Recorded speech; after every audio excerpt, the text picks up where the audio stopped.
bright and beautiful, by Cecil and Sander.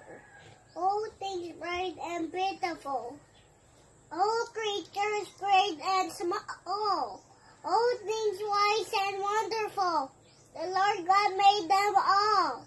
Each little bird that sings, each little flower that opens, He made their glowing colors, He made their tiny wings, the purple-headed mountains, the river running by, the sunset and the morning, the brightness of the sky, the cold wind in the winter, the pleasant summer sun, the ripe fruits in the garden. He made them everyone.